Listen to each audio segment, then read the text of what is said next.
Rīdziniekam Romanam Cikviladzam ir neparasta nodarbošanās. Viņš ir kārvinga meistars.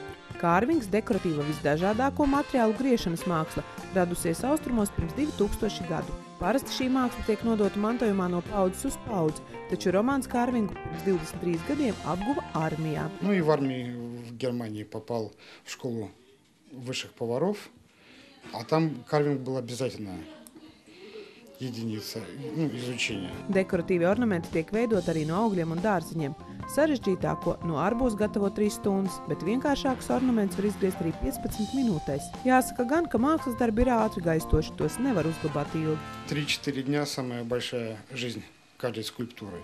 Romāns ir atradis veidu, kā kārvinga radītos brīnums padarīt mūžīgus, veidojot tos no ziepēm.